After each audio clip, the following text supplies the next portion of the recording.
লেজারের আমরা 2 level 3 level কথা কেটে গেছে, শোনা যাচ্ছে এখন? যাচ্ছে কেটে কেটে আসে অনেক সময় স্যার। শোনা যাচ্ছে না?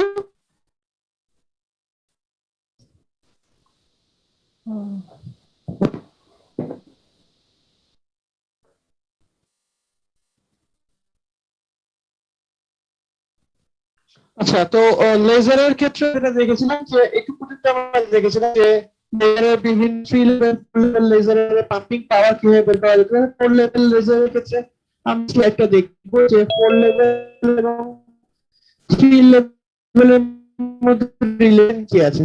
হ্যাঁ, এটা হলো এই স্লাইডের পর কম্পারিজন অফ 3 লেভেল লেজার। আজকে দেখবো আমরা অপটিক্যাল রেজোন্যান্ট ক্যাভিটি কাকে বলে এবং অপটিক্যাল রেজোন্যান্ট ক্যাভিটি মানে এটা কিভাবে কাজে লাগে এই জিনিসটা প্রথমে দেখবো। আরেকটা জিনিস দেখবো হলো যে আমরা থ্রেশহোল্ড ভিডিও দিইনি এখনো। থ্রেশহোল্ড কিছু কন্ডিশন আছে, সেই থ্রেশহোল্ড কন্ডিশন গুলো আমরা দেখবো। তাহলে দুটো জিনিস দেখবো, থ্রেশহোল্ড কন্ডিশন আর তার আগে অপটিক্যাল কিভাবে করা যেতে পারে। সবার প্রথমে যে ভিডিওটা দেখবো আমরা সেটা হচ্ছে তোমার লাস্ট ক্লাসে আমাকে বলছিল যে হিলিয়াম নিয়ন লেজারটা কিভাবে কাজ করে বা একটা প্র্যাকটিক্যাল লেজার কিভাবে কাজ করে।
দরকার নেই। হ্যাঁ, ক্লাস নিব এখন। আসো, সালাম দাও তোমরা। স্যার বলে, স্যার আসসালামু আলাইকুম। আরে ওখানে দাও, এখানে দিলে লাভ। সবাই আছো? সরি, আমার নেটে একটু কানেকশন প্রবলেম হচ্ছিল। শোনা যাচ্ছে আমার কথা এখন? জি স্যার।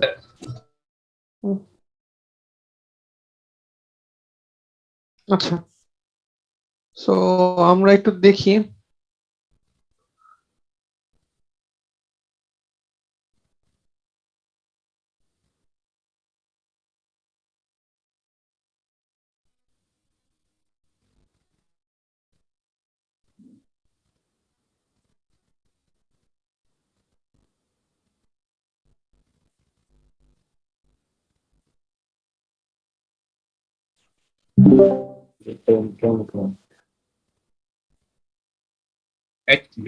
শোনা যাচ্ছে ভিডিও?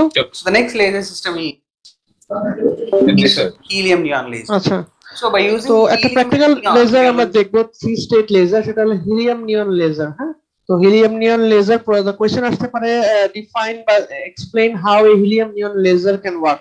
ঠিক আছে, 3 লেভেল স্টেটে হিলিয়াম নিয়ন লেজার কিভাবে কাজ করে এই জিনিসটা আমরা প্রথমে দেখবো। তারপর আমরা দেখবো যে অপটিক্যাল ক্যাভিটি বা রেজোনেটর কিভাবে তৈরি করা যায় এবং এটার কি কি থ্রেশহোল্ড কন্ডিশন আছে, যে একটা একটা লেজার তৈরি করতে গেলে কি কি থ্রেশহোল্ড কন্ডিশন আমাদেরকে ফলো করতে হবে। এই দুটো জিনিস আমরা দেখবো আজকে।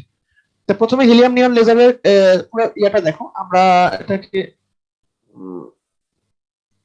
ক্লোজ করে দিয়ে রান করি। তো this is a helium neon laser. যেমন ধরো এখানে হিলিয়াম নিয়ন, এখানে লাগে এটা নিয়ন আর এটা হিলিয়াম। যেমন হিলিয়ামের ক্ষেত্রে স্টেটটা হলো 2s2 2s3 আর এর লগে 1s 2s এবং 3s2। ঠিক আছে, এই হলো কি এটা নিয়ন আর এটা হিলিয়াম। হিলিয়াম এবং নিয়ন দিয়ে একটা লেজার তৈরি করতেছে যেটাকে আমরা 4 লেভেল লেজার বলতে পারি। তো 4 লেভেল লেজারটা কিভাবে কাজ করে সেই জিনিসটা ব্যাখ্যাটা শুনুন। glass chamber which is made up of quartz glass. Why it has to take in quartz glass we will see later. And after taking the helium neon glass in a cylindrical chamber, we have to keep the active medium in between two mirrors such a way that one is 100% silver, other one is less than 100% silver, as we discussed earlier. This is nothing but optical cavity, and we have to take helium and neon in a ratio of 10 is to 1. It doesn't mean that 10 helium atoms and 1 neon atom. It's a wrong process. We have to take helium at a pressure of 10 mm of Hg and neon at a pressure of 1 mm of Hg. Suppose if we are taking helium at 1 mm of Hg pressure, we have to take neon at 0.1 mm of Hg. So when compared with this one, this is 10 times greater. So like that we have to take. It doesn't mean that 10 helium atoms and 1 neon atom. It's a wrong assumption.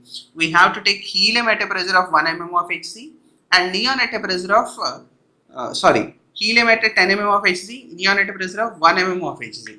Now, after taking this one, for the excitation process, we have to supply electrical energy. For the excitation process, we are supposed to give electrical energy around 2 to 4 kilowatts. So this is the experimental arrangement of helium neon gaseous laser. Here helium will provide the excitation process, neon will provide the energy levels for the laser system. So now this is energy level diagram for helium neon laser. So this is too important. These two are the energy levels for helium, and this is a set of neon energy levels. A pressure, remember, it is not ordinary helium. The helium is taken at a pressure of 10 mm of Hg and neon at a pressure of 1 mm of Hg. That's why these are the energy levels for that pressure helium and neon. So as we discussed earlier, after supplying the energy, by giving an energy to the ground state atom of helium, atoms will absorb the energy and goes to the excited states of 2,1s state and 2,3s state. So now after going there, the excited helium atoms will collide with the ground state neon and will excite the ground state neon atoms to 3s level and 2s level. Since the energy of 2,1s and 3s, 2,3s and 2s are same. So whenever the helium atoms present in 2,1s level will collide with the ground state neon, it will goes to 3s level. If suppose 2,3s level of helium atom will collide with the ground state neon, it will goes to the 2s level. So this process is known as resonance transfer of energy.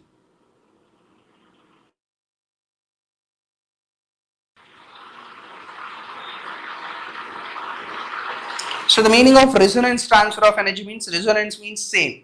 Whatever the amount of energy is here, it is transferred to the ground state neon and goes to the excited state. This process is known as resonance transfer of energy.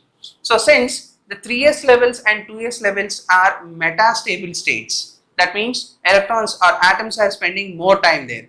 Whenever we have the atoms in 2s level and 3s level, we don't have any atoms present in 3p level and 2p level. So the population inversion is achieved between 3s level and 3p level. Next, 3s level and 2p level. এটা হচ্ছে resonance transfer of energy কাকে বলতেছে? Basically যেটা আছে helium নিয়নে যদি helium যদি এখান দিয়ে 2 থেকে 4 কিলো ভোল্ট দাও, তো যেটা হবে এখান থেকে ইলেকট্রন হিলিয়ামে আসবে অথবা এখান থেকে ইলেকট্রন এখানে আসবে। এই হিলিয়ামের ইলেকট্রন যখন ঠান্ডা হয়ে যাবে তখন সে গ্রাউন্ড স্টেটে চলে যাবে এবং পরবর্তীতে গ্রাউন্ড স্টেট থেকে আবার নিয়নে আসছে, মানে হিলিয়াম থেকে বেসিক্যালি নিয়নে আসতেছে। এটাকে বলছে resonant transfer of energy, energy resonant transfer হয়ে থাকবে। আর এই 3s এবং 2s কে বলা থাকে মেটাস্টেবল স্টেট, যে স্টেটে তোমার ইলেকট্রন থাকবে, আর এগুলোকে বলছে ট্র্যাপ স্টেট 3p বা 2s। তাই এই দুটো রিজনের মধ্যে পপুলেশন ইনভার্সন হবে, আবার এই দুটো রিজনের মধ্যে পপুলেশন ইনভার্সন হবে, সেটা লিখতেছে। Next, 2s level and 2p level. So in between these three sets, 3s and 3p, 3s and 2p, 2s and 2p, the population inversion is achieved. So now whenever the atoms are coming from 3s level to 3p level, we can have some laser light. Whenever the atoms are coming from 3s level to 2p level, we have the laser system, laser light. Whenever atoms are jumping from 2s level to 2p level, laser light will be emitted. So since the gap between this 3s level, 3p level, 3s level, 2p level and 2s and 2p levels are not equal, So due to this jumping, the amount of laser which is coming out having different wavelengths.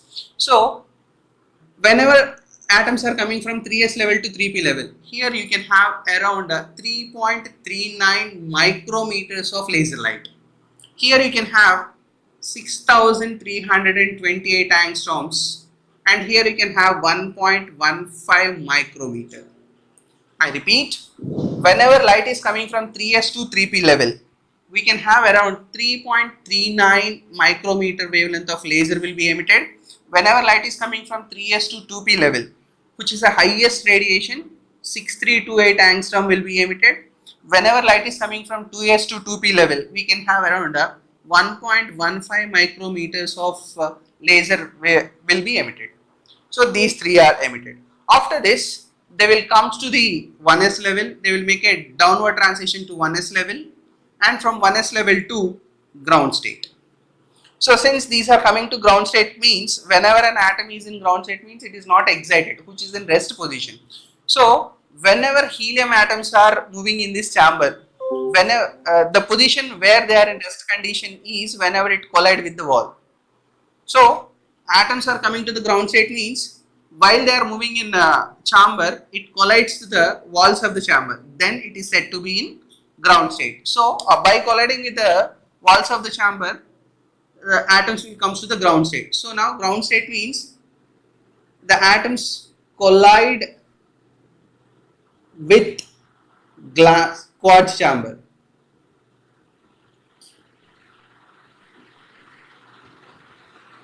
So now this, due to like this, by using helium neon laser, one can have a wavelength of 6328 and 3.39 and 1.15.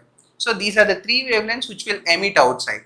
So here, but laser means which is having only single wavelength, monochromatic. But instead of single wavelength, we are having three wavelengths here. So how to remove the minor wavelengths? Here the minor wavelengths are 3.39 and 1.15. So 6328 is 6328 is the maximum one. That's why we have to take the helium neon gas in quartz glass tube. The function of quartz glass tube is it will absorb the minor wavelengths, absorbs the minor wavelengths. Any material can absorb certain wavelengths. Like that, the quartz will absorb the minor wavelengths of 3.39 and 1.15. So finally, the output is 6328 angstroms only, which is a single wavelength. So since it's a continuous process, continuous process means suppose by supplying the energy, helium atoms are exciting. So the excited helium atoms transfer its energy to the ground state neon. If it transfers its energy to the ground state neon, the energy of helium atom is zero. Zero means it will come to the ground state. So while helium atom is coming to the ground state, the excited helium atoms will goes to the neon atoms will goes to the excited state. I repeat, helium atoms will transfer its energy to the neon. So neon atoms will absorb the energy. Helium atoms will lose the energy. After losing, it will comes to the ground state. It will goes to the excited state. So again, while it is coming down, here the helium atoms will absorb the energy and goes to the excited state. Whenever these are readily available in ground state, these are readily available in excited state. And it transfers its energy to the ground state neon. Again, the process is continuous. So this is the thing. And now the quartz chamber is sealed with the Brewster windows. This is BW1, BW2. So Brewster windows.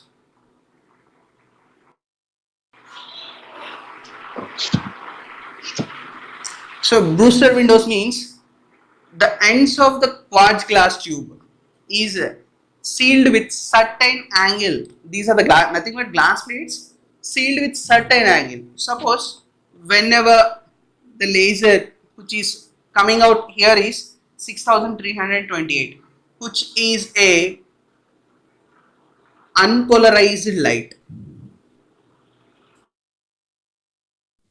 which is having both parallel vibrations and perpendicular vibrations. Because of this Brewster windows, some part will be reflected and some part will be refracted. So the reflected part is having parallel components, refracted is having perpendicular components. So the output of helium neon laser is an polarized light and which is having a single wavelength of 6328 angstrom. The simplest way of writing this is you have to remember a simple logic. Here we are taking two gases only, helium and neon. So first we are supplying energy to the helium atom. So if you excite the helium atom by colliding with the electron, helium atom will goes to the excited state.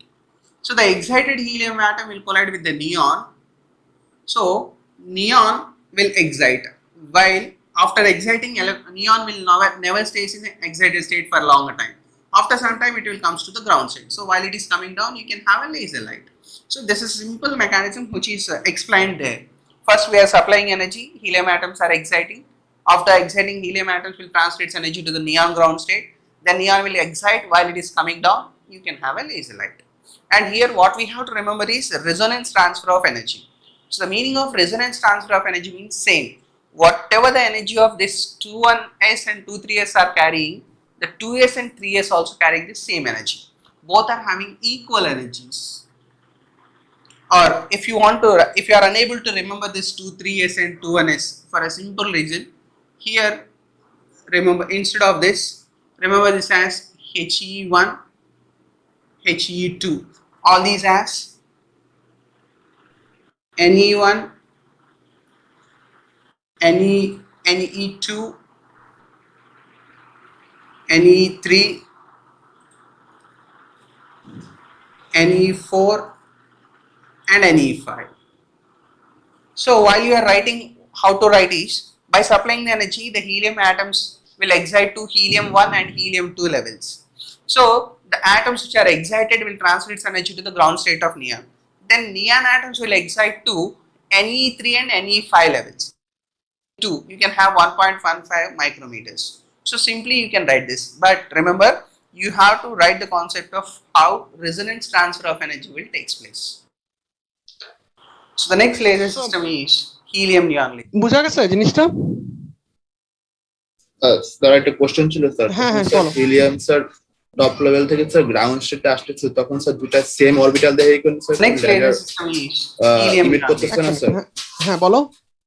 আর যখন হ্যাঁ, sir top top level- level থেকে ground স্টেটে আসছে helium ইয়ারটা sir, হ্যাঁ তখন কি দুইটা same orbital দেখে কোনো লেজার ইমিট করতেছে না? এখান থেকে এখানে যখন আসতেছে না, হ্যাঁ, কারণ এটা তো এক্সাইটেড হিলিয়াম, কারণ মাঝখানে কোনো স্টেট নাই।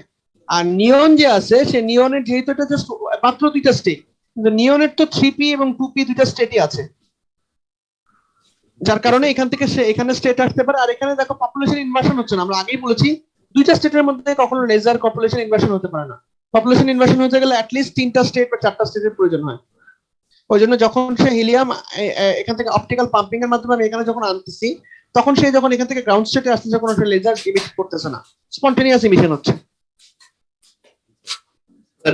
স্যার এনার্জি স্যার ভোল্টেজ এখানে 2 থেকে 4 কিলোভোল্ট আছে, বেশি কেন স্যার নরমালি দেওয়া হয়? কারণ হচ্ছে 4 ইলেকট্রন ভোল্ট বা 5 ইলেকট্রন ভোল্ট না দিলে এই হিলিয়াম আয়ন বা হিলিয়াম বা নিয়ন আয়ন, মানে হিলিয়াম তো যেহেতু হিলিয়াম হলো নিষ্ক্রিয় গ্যাস, তো এটা কি তোমাকে ভাঙতে হবে, এক্সাইটেড করতে হবে। এক্সাইটেড করতে গেলে অবশ্যই অনেক পরিমাণ ভোল্টেজ প্রয়োজন হয়। এই জন্য এটা অতটা মানে না, হিলিয়াম নিয়ন লেজারের দেখো খেয়াল করে দেখো, এইভাবে যদি করতে চাই তাহলে অনেক ভোল্টেজ প্রয়োজন হয়। নেক্সট আমরা দেখবো কিভাবে এটাকে আরো কম ভোল্টেজে কাজ করানো যেতে পারে। সেজন্য আমরা চলে যাবো সেমিকন্ডাক্টর লেজার। ঠিক আছে? জি স্যার, জি স্যার। হ্যাঁ বলো স্যার। এখানে স্যার গ্রাউন্ড স্টেটটা বলতে স্যার কি বলতেছে স্যার? আমরা তো নিয়নের ক্ষেত্রে দেখতেছি স্যার যে এখানে স্যার 1s আছে, তো 1s মানে প্রায় নিউক্লিয়াসের কাছাকাছি, তাহলে স্যার গ্রাউন্ড স্টেটটা স্যার আসলে কোথায় অবস্থান?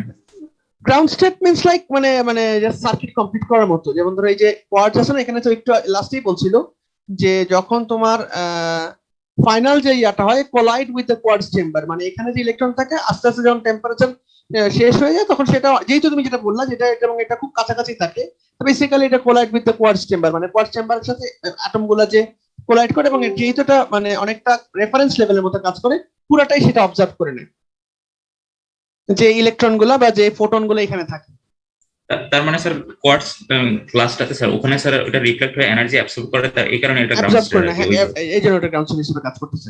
কোয়ার্টজের দুটো কাজ, একটা হলো যে গ্রাউন্ড স্টেট হিসেবে কাজ করছে, আর একটা হলো যে মিনিমাম যে লেজার গুলো আছে সেগুলোকে মিনিমাইজ করে দেওয়া। যেগুলা এই যে আনওয়ান্টেড যে লেজার যেগুলা জেনারেট হচ্ছে সেগুলোকে মিনিমাইজ করে দেওয়া। আমার দরকার খালি এই লেজারটা। আর যদি তুমি ভালো মতো তৈরি না করো দেখবা যে মনোক্রোমেটিক পাওয়া যায়, এই লেজারের এই পয়েন্ট গুলো চলে আসে, যার কারণে লেজারটা দেখবা যে একদম পারফেক্ট লেজার হয় না। আর এই যে ব্রুস্টার্স উইন্ডো যেটা বলতেছে সেটা হচ্ছে ওই যে পোলারাইজ লাইট আনপোলারাইজ অবস্থায় থাকে, সেটাকে পোলারাইজ লাইট করতে গেলে ব্রুস্টার্স উইন্ডো প্রয়োজন হয়। এটা হলো 4 লেভেল লেজারের একটা কনসেপ্ট, 4 লেভেল লেজার কিভাবে কাজ করতেছে। আর 3 লেভেল লেজার হলে কি হবে, দুইটা পাওয়া যাবে, একটাকে কমাই দেবে, কিন্তু 2 লেভেল লেজারের ক্ষেত্রে এইটা যে আছে স্টেটটা অত ফ্রিকোয়েন্সি পাওয়া যাবে না। আর 2 লেভেল লেজারে কখনোই পড়া যেতে পারবে না, কারণ লেজার মানে কি অ্যাম্পলিফিকেশন করতে হবে।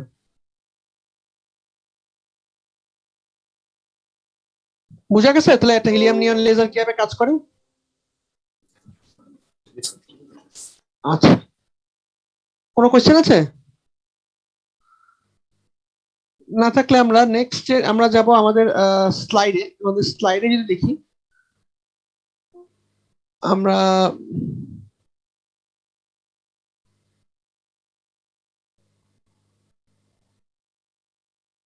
তাহলে এখানে হিলিয়াম নিয়ন লেজারের ব্যাখ্যাটা আমরা দেখলাম। তারপর আমরা থ্রি লেভেল লেজারের এই দেখো হিলিয়াম, এটা বেসিক্যালি হিলিয়াম নিয়ন লেজারটাই আসছে এখানে। এটা 4 লেভেল লেজার না, সরি, হিলিয়াম নিয়ন লেজার হলো 4 লেভেল লেজার। এই যে 4 লেভেল লেজার, এই যে তোমার এখান থেকে দেখো মেটাস্টেবল স্টেট, তারপর এখান থেকে লেজার ট্রানজিশন, তারপর গ্রাউন্ড স্টেট, আর এই যে অপটিক্যাল পাম্পিং। আর এখান থেকে যে দুইটা আলাদা করে লেজার স্টেট করতেছে 1 2 3, মানে গ্রাউন্ড স্টেটটাকে সে আরেকটা স্টেট ধরছে, আমরা গ্রাউন্ড স্টেটটাকে আরেকটা স্টেট ধরে নিই। আমরা এইখানে নিচে আরেকটা কোয়াড স্টেট ধরছি প্র্যাকটিক্যাল ক্ষেত্রে যেটা হয়, ঠিক আছে? তো E1 কে বলছে গ্রাউন্ড লেভেল, E4 কে বলছে পাম্পিং লেভেল, E3 আর E2 হলো আপার এবং লোয়ার এনার্জি লেভেল। তো এটার জন্য একই রকম ভাবে ক্যালকুলেশন করে, তো এই ক্যালকুলেশন আমাদের দরকার না, আমরা জাস্ট হিলিয়াম নিয়ন লেজারের সলিউশনটা দেখলেই হবে, আমরা এত বড় ক্যালকুলেশনের দরকার পড়বে না আমাদের।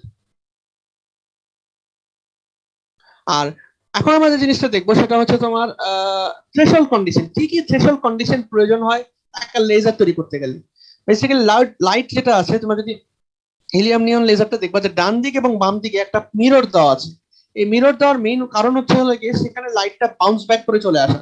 যেমন ধরো আমরা যদি এটা চিন্তা করি, দেখো এখান থেকে যে লাইটটা জেনারেট হচ্ছে সে এখান থেকে জেনারেট হয়ে আবার সে এখানে যাবে, এখানে সে বাউন্স ব্যাক করে আসবে। তাই আমাদের এই জায়গায় এবং এই জায়গায় দুটা মিরর দিয়ে দেওয়া হয় যাতে করে আমরা অতিরিক্ত পরিমাণ লেজার পেতে পারি। এখন এই মিরর যে দিব এবং কতটুকু লাইট বাউন্স ব্যাক করে আসবে সেগুলোর জন্য কিছু থ্রেশহোল্ড কন্ডিশন আছে। Undergoes amplification as well as various losses. অবশ্যই সব যে অ্যাম্পলিফিকেশন হবে তা না, কিছু ভেরিয়াস লসেস হবে। লসেস বেসিক্যালি কেন হয়? একটা হচ্ছে transmission at the output mirror, যে আউটপুট মিরর যে ট্রান্সমিশন হচ্ছে সেটা, আর একটা scattering and diffraction of light within the active medium. Within the active মিডিয়ামের মধ্যে স্ক্যাটারিং এবং ডিফ্রাকশন হয়। For proper build-up of oscillation, essential is that the amplification between the two consecutive reflection of light from rear mirror and end mirror can balance losses. তার মানে যদি যে mirror যে transmission আউটপুটটা সে যদি তোমার ব্যাক এন্ড ফোর্থ করতে পারে তাহলে আমরা থ্রেশহোল্ড কন্ডিশন করতে পারবো। Determination of threshold gain by considering the change in the intensity of the beam of light undergoing a round trip within the resonator, which is important for the final exam. যেমন ধরো এখানে যদি আমরা final এক্সামের জন্য করি তাহলে এই প্রমাণটা খুব জরুরি। আমরা কি করতেছি, consider a laser medium fill with the space of mirror M1 এবং M2, দুইটা মিরর দ্বারা ফিল করা হয়েছে এবং তার রিফ্লেক্সিভিটি হলো কি R1 এবং R2, এবং মিরর দুটো সেপারেট করা আছে L ডিসটেন্সে। এন্ড I0 যদি intensity of the light beam of M1 হয়ে থাকে তাহলে I0 টা ট্রাভেল করতেছে M1 থেকে M2, তাহলে I0 ট্রাভেল করতেছে M1 থেকে M2, I0 থেকে শুরু করে IL ফাংশনে আসতেছে, যেখানে IL ফাংশনটা হলো I0 e⁻gamma - alpha s into L, যেখানে গামা হলো গেইন, কি পরিমাণ গেইন হচ্ছে, আলফা এস হলে কি পরিমাণ ডিকে হচ্ছে, আর এক্সপোনেনশিয়াল হারে ডিকে হচ্ছে, ঠিক আছে? তো আফটার রিফ্লেকশন অফ M2 তে রিফ্লেকশন করার পর বিমের ইন্টেন্সিটি আসবে R2 I0 e⁻gamma - alpha L। এইভাবে একটা পাওয়া গেছে, প্রথমে হলো I0 থেকে, তারপর R2 I0, এবং এইভাবে সে গামা এবং মানে পুরা কতটুকু পাথ সে অতিক্রম করতেছে, এখান থেকে এখানে যাচ্ছে আবার এখান থেকে এখানে ব্যাক করতেছে, তার ফলে টুয়াইস দূরত্ব অতিক্রম করতেছে। এখান থেকে এটা যদি তোমার R2 লাগে আর এখান থেকে যদি R1 লাগে, আমরা পাচ্ছি R1 R2 I0 e⁻gamma alpha s into twice L। এটা কি টোটাল ইন্টেন্সিটি পাওয়া যাবে না, ফাইনাল ইন্টেন্সিটি? এটাকে বুঝছো? আরেকবার বলি, আমি লেজার তৈরি করতেছি, তাই না? আমাদের laser energy input by pumping, তারপর অ্যাম্পলিফিকেশন হচ্ছে, কিন্তু দেখা যাচ্ছে যে লেজার যে তৈরি হচ্ছে লেজারটা পারফেক্ট লেজার তখনই হবে যখন এর দুটো লস, একটা লস হচ্ছে transmission at the output mirror, আর একটা হচ্ছে scattering and diffraction of light, এই দুটো মিনিমাইজ করা যেতে পারে। এই দুটো মিনিমাইজ করার জন্য আমরা যেটা করবো, এখানে একটা দুটা মিরর দিয়ে দিব। মিরর দিলে কি হবে, এখান থেকে যে লেজারটা আউট আসতেছে সেটা এখানে টাচ করে বা এখানে মিরর দিয়ে কি রিফ্লেকশন করে আবার ব্যাক করে আসবে না, আবার ব্যাক করে আবার রিফ্লেকশন হতে পারে, এটা একটা কন্টিনিউয়াস প্রসেসের মতো তৈরি করতে পারবে। তো এই জন্য যে কি করবে, যদি আমরা একটা ফোটন চিন্তা করি, ফোটনটা এখান থেকে যাওয়ার পর সে এল ডিস্টেন্স যাওয়ার পর আবার সে এখানে ফিরে আসবে, তাহলে তো একটা পুরো ফুল পাথ সে অতিক্রম করবে। তো মনে করি সে যখন আই নট ইন্টেন্সিটি নিয়ে যায়, তখন এখান থেকে আই নট ইন্টেন্সিটিতে তার আসে I naught is power gamma minus alpha S into L, ঠিক আছে। তারপর সে কি করে, এখান থেকে এইদিকে আসে, আসার পর তখন তার ইন্টেন্সিটি হয়েছে আর টু যেটা কিনা রিফ্লেকশন কোফিসিয়েন্ট অফ এই মিরর, এবং আই নট তো আগে ছিল, আই নট দিয়ে থাকলো এল। আবার এখান থেকে যখন এখানে আসবে তখন আর ওয়ান হবে, তাহলে টোটাল কতটুকু ডিস্টেন্স করলো, আর one R two I naught is power gamma minus alpha S into twice L. এটা হলো তার টোটাল ডিস্টেন্স, টোটাল ইন্টেন্সিটি এই পুরা পাথ ঘোরার জন্য। যদি ইনট থাকে, এখান থেকে সে গেল এখানে, এখান থেকে যাওয়ার পর এখানে যে আসলো, তখন সে টোটাল ইন্টেন্সিটি আসলো তোমার I naught R one R two I naught is power minus gamma S alpha S into twice T, যেটা লাগা হয়েছে টুয়াইস সেল, ঠিক আছে। আর এটা হলো লেন্থ অফ অ্যাক্টিভ মিডিয়াম, পুরো অ্যাক্টিভ মিডিয়ামের লেন্থটা কতটুকু, বা ক্যাভিটি লেন্থ বলা যেতে পারে, একটা লেজারের লেন্থ কতটুকু, ঠিক আছে। amplification obtained during the round trip যদি হয় তাহলে amplification of 2 twice L divided by I naught, মানে কতটুকু অ্যাম্পলিফাই হলো, এটাকে যদি ভাগ করে দিই তাহলে R1 R2 to the power gamma twice S divided by twice L পাওয়া যায়। সেখানে R1 R2 represents the losses at the mirror, মিররে যে পরিমাণ লস হচ্ছে, whereas alpha S includes all the distributed loss, যত ডিস্ট্রিবিউশনের লস থাকতে পারে such as scattering, diffraction, absorption, এগুলা losses are balanced by gain। যখন গেইনের ভ্যালু 1 ব্যাকের অধিক হয়ে যায়, মানে আই টুয়াইস, মানে এটার ভ্যালু যদি 1 ব্যাকের অধিক হতে হবে, অদারওয়াইজ লেজার হতে পারবে না। লেজার তখনই হবে যখন গেইন 1 ব্যাকের অধিক হবে। তার মানে আমাদের শর্ত হচ্ছে এটা, যে যখন এই গামার ভ্যালুটা আলফা ইজ মানে 1 বাই টুয়াইস এল, তখনই আমরা লেজিং কন্ডিশন তৈরি করতে পারবো। বুঝা গেছে? এটাই হলো কন্ডিশন। জি স্যার। এইটাই জিনিসটাই সুন্দর করে ভিডিওতে ব্যাখ্যা করা হয়েছে, মানে আমি তো একটু তাড়াহুড়া মানে বললাম, পুরা জিনিসটাই আরো মানে বেসিক আইডিয়াতে ব্যাখ্যা করা হয়েছে ভিডিওতে। কই গেল তোমার থ্রেশহোল্ড কন্ডিশন, ঠিক আছে। এখানেই তোরা জিনিসটা আরো সুন্দর করে ভেঙে ভেঙে এক্সপ্লেন করছে যে কি হচ্ছে, ঠিক আছে। এই যে যেমন আই নট এর এই ইকুয়েশনটা কোথা থেকে আসলো, এই ইকুয়েশনটা কিভাবে আসলো, সেই জিনিসটা কোথা থেকে কি আসে, আরো ইন ডিটেইলসে আসছে, যেটা মানে চাইলে তোমরা দেখতে পারো ইন ডিটেইলসে কিভাবে আসছে, ঠিক আছে। থ্রেশহোল্ড কন্ডিশন কোথা থেকে আসে, R1 এবং R2 দিয়ে গুণ করছে। R1 হচ্ছে তোমার একটা মিরর যার রিফ্লেক্টিভ ইন্ডেক্স পুরো 100%, R2 কিন্তু 100% হলে হবে না, R2 হয়ে যাবে 98%, এবং এই দুটো কিন্তু ডিফারেন্স হতে হবে। এবং I equals to I naught is equal K minus gamma, এখানে K মাইনাস গামাটা বলা হচ্ছে তোমার কি থ্রেশহোল্ড কন্ডিশন বের করার জন্য যেটা আসছে। তো এখানে হ্যাঁ, এই যে এটাই বলা ফর লেজিং অ্যাকশন বা ট্রু অ্যাম্পলিফিকেশনের জন্য গেইনের ভ্যালু 1 এর বড় হতে হবে। এটা তখনই হবে, তখনই আমরা কি পাবো, লেজিং কন্ডিশন পাবো। যদি এটা 1 এর থেকে ছোট হয় তাহলে it works like conventional light source, মানে এটা লেজার হবে না, সিম্পল লাইট সোর্স হিসেবে কাজ করবে, তাই না? বুঝা গেছে? লেজারের কাজ করতে গেলে মানে গেইন মানে ইন্টেন্সিটি হাই করতে গেলে, ট্রু অ্যাম্পলিফিকেশন করতে গেলে গেইনের ভ্যালু 1 এর থেকে বড় হতে হবে।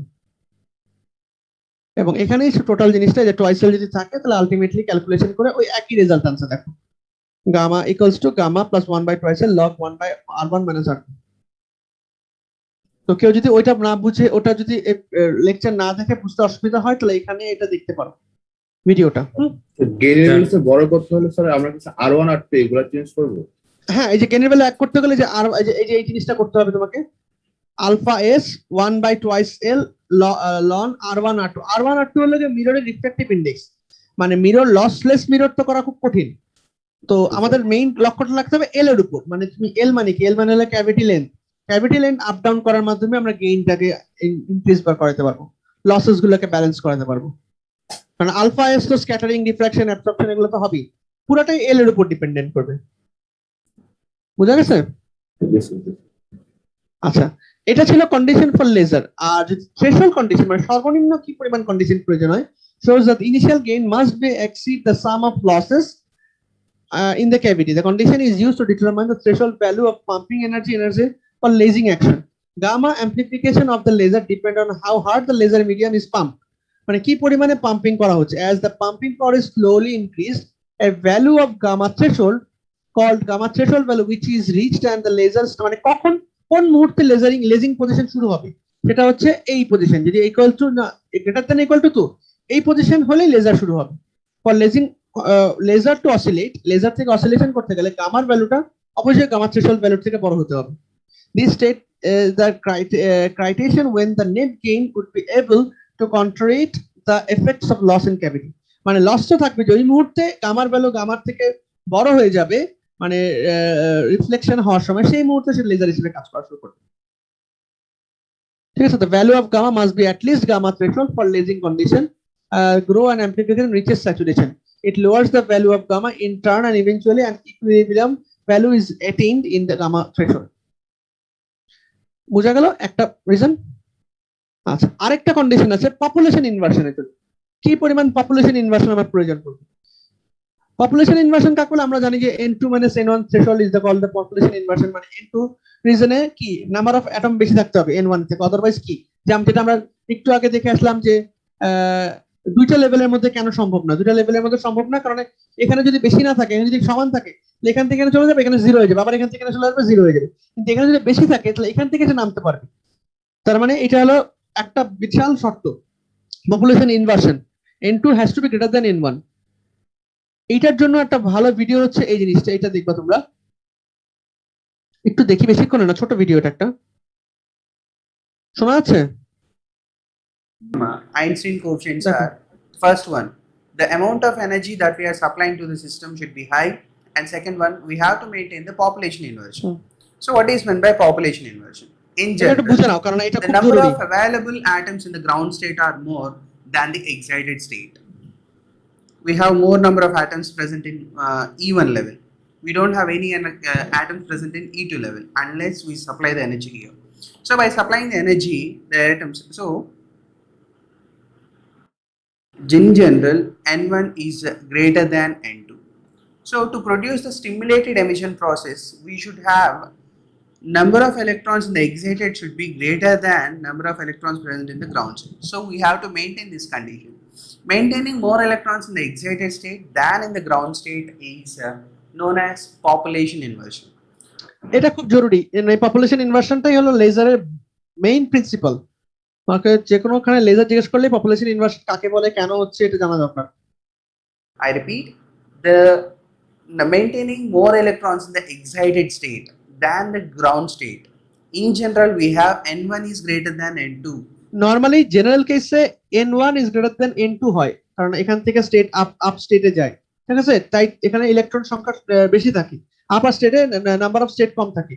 কিন্তু লেজারের ক্ষেত্রে আপার স্টেটে আমার নাম্বার অফ ইলেকট্রন বেশি হতে হবে, এই জন্যই আমরা অপটিক্যাল পাম্পিং করি, যাতে করে এখান থেকে লেজারের এই স্টেটে একটা ডিফারেন্ট স্টেজ হয়। अदरवाइज যে কোনো ম্যাটেরিয়াল নিলেই তো সেটা লেজার তৈরি করা যেত, ওটা লেজার তৈরি হবে না। যদি লেজার তৈরি করতে হয় আমাকে আপার স্টেটে নাম্বার অফ ইলেকট্রন বাড়াতে হবে, এবং এটা একটা পসিবল হলো optical pumping. Which is not required. We have to maintain N2 greater than N1. So maintaining this condition, maintaining more atoms in the excited state than in the ground state is known as population inversion. So we have to send the atoms from ground state to excited state. We have to keep an atom in excited state. So to keep an atom, we need to supply some amount of energy to the atoms which are present in the ground state. So by supplying the energy to the atoms, atoms will absorb the energy and goes to the excited state. Supplying the atoms and raising the atoms from ground state to excited state is known as pumping. So we will discuss about this pumping later in detail. At present, we will discuss about population inversion. So to understand this population inversion, with the help, I am going to explain this population inversion with the help of energy level diagram, ELDs. So let us take three energy levels. E1 is the ground state. Let us call E2 as the metastable state.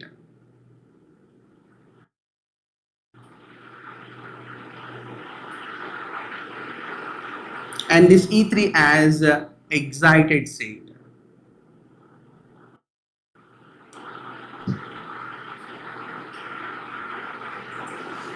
So metastable state means where the atoms are spending more time. So now at present or in general, all the atoms are present in ground state. By supplying some amount of energy rho nu, remember the rho nu should be equals to the gap between E1 to E3. So E3 minus E1 is equals to H nu 13. So we have to supply amount of energy which is equals to the gap between E1 and E3 level, then only atoms will goes to the E3 level. So by supplying the energy, atoms will absorb the energy and goes to excited state first, like this. So all the atoms present in excited state now. Since the atoms will never spend much time there because it is not a metastable state, so automatically it will comes to the E2 level by a non-radiative transition, like this. Now we have more atoms present in E2 level because it's a metastable state. Now in this particular situation, the number of atoms present in E2 level is more than the number of atoms present in E1 level. This situation is known as population inversion because we are maintaining more atoms in the excited state than in the ground state, is called population inversion, which is achieved now. So to achieve the population inversion, the first condition is pumping is required. We have to send, pumping means we have to send the atoms from ground state to excited state by supplying sufficient amount of energy. And next we have to take the material must contain the metastable state where the electrons or atoms has to spend more time. Then we can achieve the population inversion. So after achieving the population inversion, we can easily supply energy to the atoms which are in excited state. So while it is coming down to the ground state, we can have a laser light.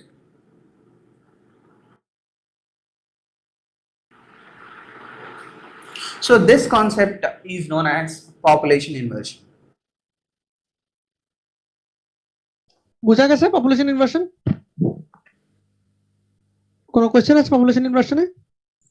Sir এখানে আমরা sir ground state থেকে E1 থেকে আমরা E3 পর্যন্ত যে energy গ্যাপটা ওই energy দিলাম, দেওয়ার পরে এটা E3 তে উঠলো, কিন্তু স্যার আমরা যখন মানে গ্যাসের মধ্যে দিব তো ওখানে তো স্যার এনার্জি স্টেট আমরা দেখতে পাচ্ছি না, ওখানে আমরা জেনারেলাইজড ওয়েতে ওটাতে এনার্জি দিতেছি। হ্যাঁ, আপার স্টেটে যাবে সে, মানে নন মেটাস্টেবল স্টেট। এটা E3 না হয় E5 E7 E8 হতে পারে, doesn't matter. Non metastable state থেকে সে অলওয়েজ মেটাস্টেবল স্টেটে আসবে। এখন মেটাস্টেবল স্টেটে এসে সে, কারণ এখানে বলা হচ্ছে E3 থেকে যখন E2 আসতেছে তখন কিন্তু নন রেডিয়েটিভ রিকম্বিনেশন। আর আমরা পাম্পিং করার সময় বলে দেবো সে কোন স্টেটে থাকবে, কারণ বললো না যে পাম্পিং করার সময় আমরা যখন পাম্প করব তখন এমন ভাবে পাম্প করতে হবে যেন এটা রো মিউ 13 হয়। যদি 1n দেই তাহলে n সংখ্যক স্টেটে যাবে। বুঝা গেছে কথা? তাহলে স্যার E2 তেও কিছু ইলেকট্রন ছিল, E3 তেও কিছু ইলেকট্রন ছিল, তাহলে স্যার এই মেটা স্টেট যেটা আর কি, তো এখান থেকেও তো তাহলে কিছু ইলেকট্রন অলরেডি আরেকটা হায়ার স্টেটে চলে যাওয়ার কথা, কারণ যেহেতু জেনারেলাইজড রয়েছে সবার উপরেই এনার্জিটা। হ্যাঁ, এই যে উপর থেকে নিচে আসতেছে, এই যে এখান থেকে এখানে আসতেছে। হ্যাঁ বলো। তাহলে তো স্যার এই মেটা স্টেবল স্টেটে স্যার ওই মুহূর্তে কিছু ইলেকট্রন কমে যাওয়ার কথা, মানে আবার ইমব্যালেন্স থাকার কথা আর কি। ও এখান থেকে এখানে জাম্প করবে না, কারণ এটা মেটাস্টেবল স্টেট। তো মেটাস্টেবল স্টেটে মানে লাগে মানে স্টেট না কোনো, এটা একটা বেসিক্যালি এই দুটো হলো স্টেট। এটা মেটাস্টেবল স্টেট মানে এই স্টেটে সে থাকবে, মানে টাইম অনেকক্ষণ মানে স্টেবল থাকবে। এইজন্য দেখো E1 এবং E2 স্টেট বলতেছি আমরা। E3 স্টেট থেকে কিন্তু কোনো ডাম্প করতে পারতেছে না, ঠিক আছে? আমরা চাইলে এটা 1-4 ও করতে পারতাম। 1-4 এ এখানে আসলো, 1-4 থেকে তোমার এখানে আসলো, তখন কি হতো E4 থেকে E3 যদি আসতো, মাঝখানে যদি কোনো মেটাস্টেবল স্টেট না থাকতো তাহলে এখান থেকে কিছু ইলেকট্রন এখানে যেতে পারতো অবজারভেশন। কিন্তু এইখানে যেহেতু অধিক সংখ্যক ইলেকট্রন আছে তাই এখানে যখন সে আসতেছে তখন এইখানে লেজার ইমিট হতো। বুঝা গেছে কথা? এই স্টেট থেকে যদি এই স্টেটে আসতো তখন এখানে কিছু লেজার ইমিট হতো, আবার এই স্টেট থেকে এই স্টেট যখন আসতো তখন কিছু লেজার ইমিট হতো, যেটা আমরা 4 লেভেল স্টেটের ক্ষেত্রে দেখেছিলাম। মানে লেজার তখনই ইমিট হবে যখন মেটাস্টেবল স্টেট থেকে গ্রাউন্ড স্টেট বা মেটাস্টেবল স্টেট থেকে আরেকটা স্টেবল স্টেটে যাবে, আর এগুলো হলো নন রেডিয়েটিভ স্টেট।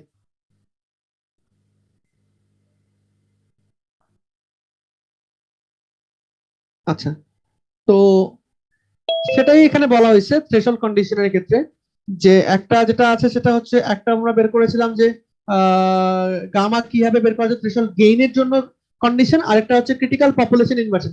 কি পরিমাণ ইলেকট্রন থাকতে হবে বা কি পরিমাণ অ্যাটম থাকতে হবে একটা নির্দিষ্ট স্টেটে, সেটা বের করার ওয়েটা হচ্ছে এটা একটা ফর্মুলা, ডাইরেক্ট ফর্মুলা ইউজ করে করছে যে 8 pi mu naught square tau SP delta mu divided by V square alpha S, মানে এটা হলো কি পপুলেশন গেইন দিয়ে আমরা গুণ করে দিছি। হ্যাঁ, in a system in which mirror and scattering losses are small and laser medium are not to be pumped.